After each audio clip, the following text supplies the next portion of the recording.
Welcome back to Singapore Tonight. 7 bus interchanges across Singapore are undergoing enhancements to get additional features to make them more family-friendly and inclusive. Works have started at the one interchange at Ang Mo Kio. Upgrading works at all 7 are expected to be completed by 2027. Now, the Land Transport Authority says there'll be no disruption to bus operations while the works are being carried out. Noise barriers will also be put up to minimize noise and dust. Charlotte Lim with more. Driving towards a better commuting experience for all. For instance, Toa Payoh bus interchange will soon have new family-friendly features such as baby care and family washrooms.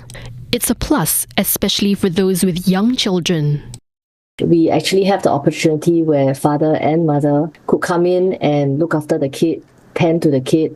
We don't have to rush, no pressure, and then we have more space to change diapers, or some may need to warm milk, some may just need a quiet corner to breastfeed. I think that would be a lot more helpful, and it would support families more. The other upgrades will take place at bus interchanges in the west, east and northeast of Singapore. The authorities say they were chosen based on their high commuter usage. Other features include additional seating and wheelchair-accessible toilets. There are also guided paths, braille signs on handrails for the visually impaired. Priority queues with seats will also come in handy for the elderly. These initiatives are very much welcome because we're having an aging population. And most importantly, as in line with the MOH direction, we want the seniors to age at home, age in place. So all the more transportation and facilities like bus interchange are important. And when there's priority queues, just like as any flight, usually you cater for them, you let them go up first. It eases the movements later, and it facilitates the transport flow. Similar features are already available at new bus interchanges at Tengah and Jurong Town Hall. Other improvements include upgrading of air conditioning and lighting, as well as staff facilities like passenger service offices and lounges.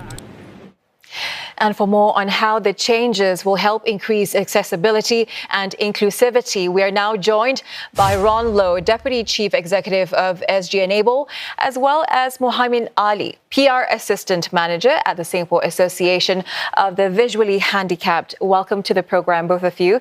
Mr. Muhaimin, let's start things off with you. What is the current situation for persons with disabilities, say a visually impaired person, to use bus interchanges? I think currently for someone that's visually impaired, it can be a very challenging way to navigate through our transportation systems, and that they find it quite difficult to go anywhere or travel. Even though we have, we started having tactile placements all over the MRT system that we have right now, but more can be done. More can be done. Okay, Mr. Low, your thoughts on these refurbishments, how timely and relevant are they then as Singapore moves towards, being a more caring, more inclusive society? Hi, Shahida. So today, physical accessibility for wheelchair users are good. All the bus interchanges and 98% of our bus stops are barrier-free, and all public buses are wheelchair accessible. We do see these refurbishments as a continuous improvement, and the enhancements will cater to more special needs. But I think in addition to the physical infrastructure, it is quite important to also look into inclusive services as well. For example, SG Enable has trained more than 3,000 SBS transit bus captains on how to engage and serve commuters with disabilities. So for example, for commuters with visual disabilities, bus captains are trained to offer more vocal guidance, as well as SG Enable also has quite a long-standing relationship with the public transport operators and sits on the Caring SG Commuter Steering Committee. And we've been working very closely with LTA and the transport operators to also equip the members of the public with skills and knowledge to better assist their fellow commuters with disabilities. So we see this refurbishment as actually a positive step towards building a more inclusive public transport system as part of the Enabling Master Plan 2030. Aside to training and upskilling, Mr. Muhaimin, we've seen some of the artist impressions of these features, and some of them include priority queue zones, wheelchair accessible toilets. How will this help persons with disabilities?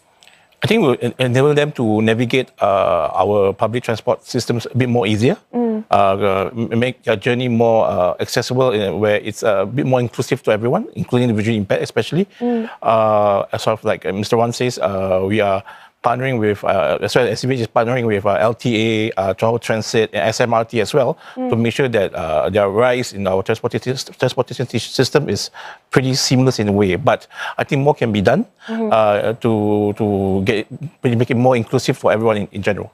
Mr. Loh, what are some of the key considerations then that authorities will have to provide the best sort of outcome for commuters at the end of the day?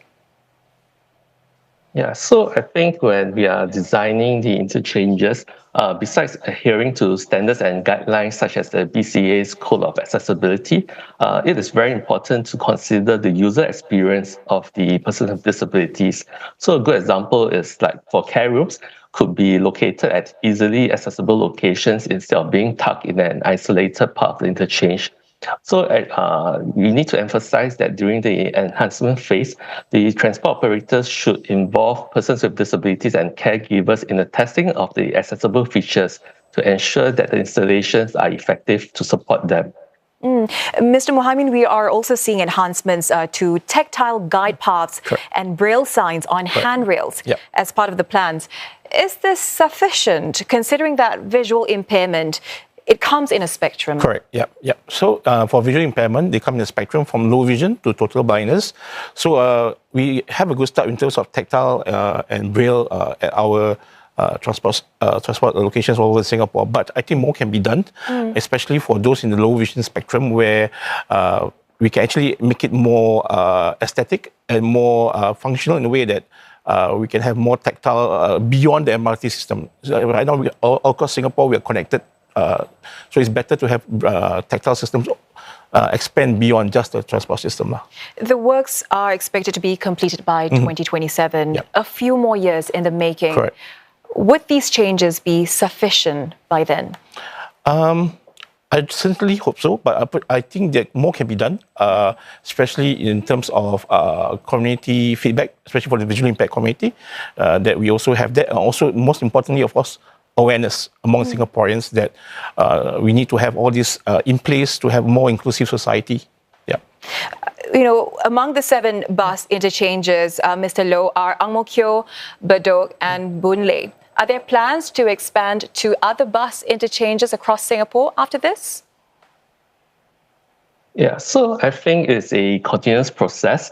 Because in terms of getting feedback, I think we need to match the different abilities of persons with disabilities. I think the main thing is we should continue to engage the community to see what the improvements that we need to make. For example, about having easy to recognize symbols in the signage so that we can help those with low vision or persons with intellectual disability to find their way around the interchanges. So another example is we could leverage on technologies more. There are actually technologies that enable persons with visual impairment to navigate within the interchanges. And actually, recently, SBS Transit has also trialed an app called WayMap at the Tampines interchange to help a person with visual impairment to navigate through the interchange as well. So I think it's really important that digital apps has actually become an integral part of our daily lives. So it's important for the transport apps to be e-accessible for persons with disabilities so that they can plan for their travel independently, just like anyone else. All right, Mr. Loh, Mr. Muhaimin, we appreciate your insights. Thank you very much for joining us on Singapore Tonight. That was Ron Loh from SG Enable, as well as Muhaimin Ali from the Singapore Association of the Visually Handicapped.